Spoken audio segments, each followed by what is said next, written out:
we'll be showing you a demo for UV visible spectrophotometer placed right here. So UV visible spectrophotometer, this is an instrument from Lab India, the one which we are having, and if you can see, it says UV double beam spectrophotometer. So what does double beam mean here? I'll let you know as we proceed in the video. So UV vis spectrophotometry is a technique that is used to measure light absorbance across the UV and visible ranges of electromagnetic spectrum.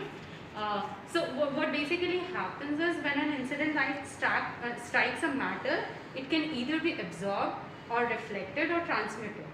So the absorbance of radiation in the UV vis ranges causes an atomic excitation, which is basically referred to the transition of molecules from low energy ground state to an excited state.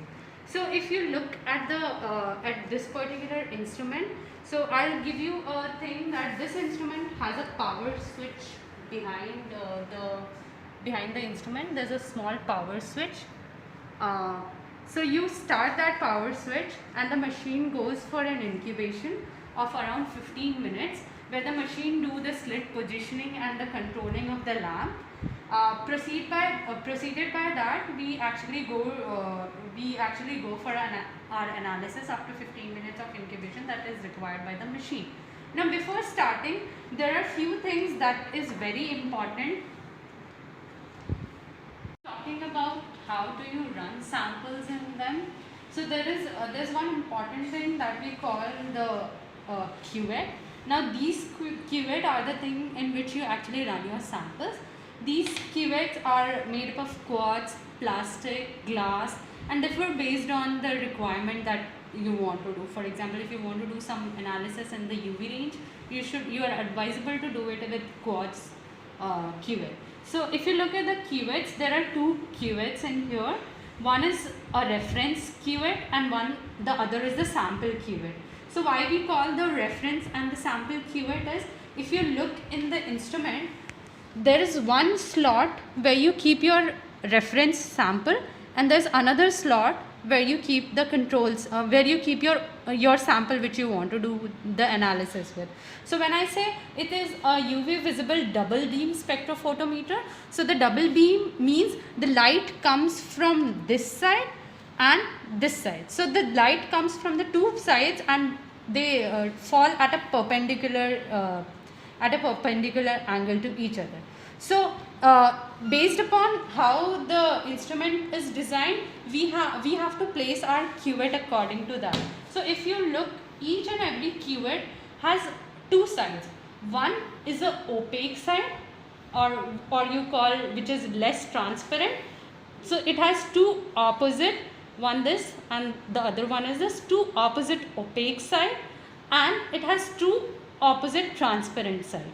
So when you place your sample, you have to make sure that the samples are placed in a manner that the light is always falling on the transparent side of the cuvette. So so based on that, what you do is you put your samples in these cuvette, and if I as I said, this is the reference slot. You keep your cuvette in a manner, because the light is coming from this side, so that the transparent side will always get exposed to the light. So you will keep your cuvette like this, and on the other hand, if you took the sample side, since the light is coming from here, it is asked to keep the transparent side at this point. So it is always advisable to touch the cuvette from the opaque side and not the transparent side, because there's a possibility that you might put some stain on the transparent side that can actually affect the travel of light or the exposure of light.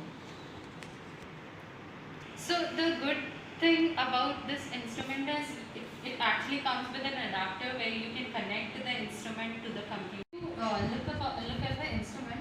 You can perform all the analysis without the help of a desktop. You can do the analysis in the display itself, or the easier and the more comfortable way is that these instruments come with an adapter where you can convert the entire system to the desktop, and you can easily actually look for the functions and look for the analysis that you want to do. So today for running the demo, I'll be showing you people the protein analysis or the very common Bradford analysis. So as you must have read in your theory courses, that the method of Bradford is basically that a particular protein binds to a dye. Now in this case Bradford, which is having Comazi brilliant blue, and it forms a complex which gives a lambda max at 595. Okay, so this is the lambda max or the absorbance that we need to capture. So the intensity of the absorption of the protein dye will be obviously will be proportional to the concentration of the protein present in the sample. So we'll run a demo of that.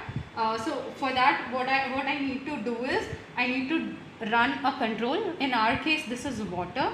So I'll just put, first of all, I need to put control in or the blank in both the sample it is only water because my protein of interest is dissolved in water. So it is so the thumb rule is whatever is your solvent will be your blank. So in this case, since my solvent is water, so I'll put water as a control. So I kept water inside it, just wipe the transparent side, and I'll put one in the reference or the control compartment, and for the other section as well I'll put water just to run my blank and confirm it if every of my sample is giving the zero value or not.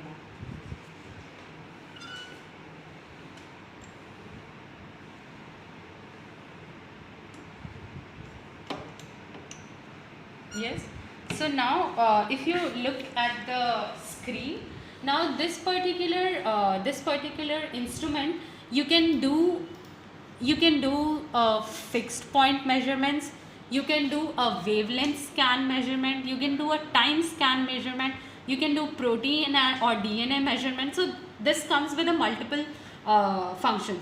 So let's try, since we know that we have a lambda max at 595, let's start with the fixed point measurements. So for fixed point, I said you fix the wavelength over here, which is 595. If you see, it says wavelength 2, wavelength 3. So you can put multiple wavelengths and you can run the sample. So if you run a sample and you put 595, 600 or 435, so when the reading will come, the reading will appear in all the wavelengths that you have asked for. So for now, I'll do at 595. What I have to do is I have to tell the system that whatever the sample inside is my blank. So I'll do a automatic zero calibration. So the instrument will do that for me, and after it is calibrated, I'll run the blank to see if it is actually calibrated. So if you see, there's a value which is 0.0002, quite like a blank. So now what I'll pour is my sample. Since Bradford is light sensitive, I'll try to cover it, and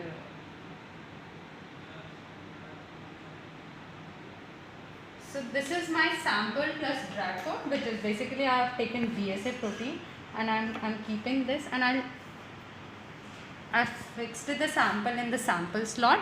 And if you see, there's one reference every time, so you should not remove the reference section at any point in your during your analysis. So there's a reference, I did the blank, and now I'm running my sample. So if you see, we can actually run the sample here, and I can say it as sample 1. So if you look, the sample has shown absorbance value of 0.894 at 595 nanometer. So mostly in order to make a standard curve, people take gradient, for example, or a gradient of protein, basically increase in concentration or decrease in concentration, and you make a standard curve based upon that. The second analysis that we can do in this is a wavelength scan analysis. For example, you do not know where your sample is going to give a lambda max peak. So what you can do is you can select a range of wavelength and you can run your sample, and on that particular wherever the sample has a lambda max, you will get a peak. So we can do that. For that also we need to run a blank first. So I will keep the sample back.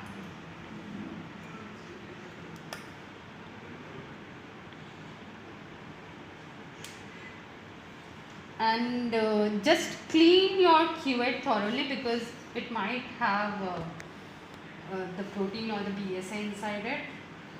So just take the water, scald it gently and just discard it. So I'll again calibrate the system with the water.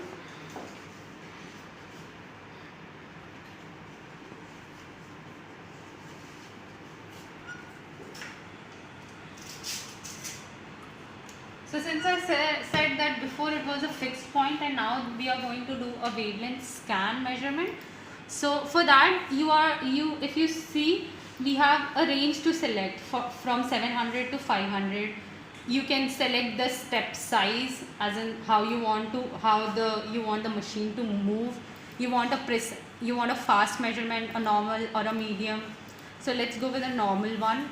And 500 to 700 we'll run, but we'll not do the UV right now. So okay, and again we'll do the automatic zero calibration. So if you looked at the previous one, the zero calibration occurred at a fixed point, but now we need to do the zero calibration from 700 to 500. So we'll do a automatic zero calibration, and the system will do that for you. If you see, the position will keep moving from 700 to 500, and it will do the system will do inside automatic zero calibration.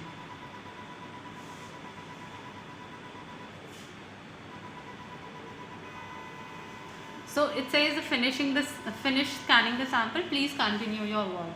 So now, since we have done a zero calibration, we really want to look if the system is actually calibrated or not. So we'll run the blank.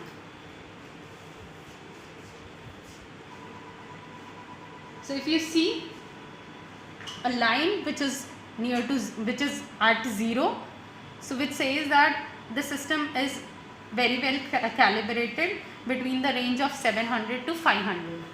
So now, once we are done with the blank, we again move to our sample, which is the protein and the Bradford, and we'll try to look what is the lambda max for the protein and the Bradford which we are getting.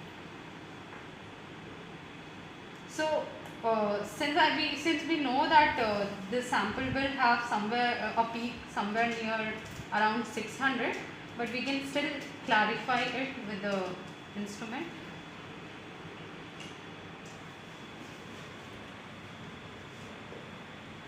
And now I will run the scan. So let me change the color so that it's easy for you to observe. Yeah, so if you see, yes.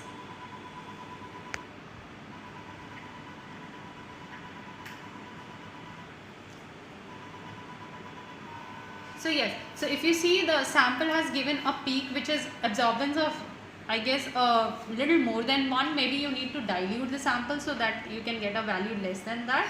But yes, the peak is somewhere near around 600. So altogether, the instrument will give you absorbance value for your protein or for your sample of interest. And as I said, you can do multiple of analysis using the fixed point, the wavelength, multiple point measurements with this instrument. So I hope most of the part of the instrument is clear with you, and thank you for watching.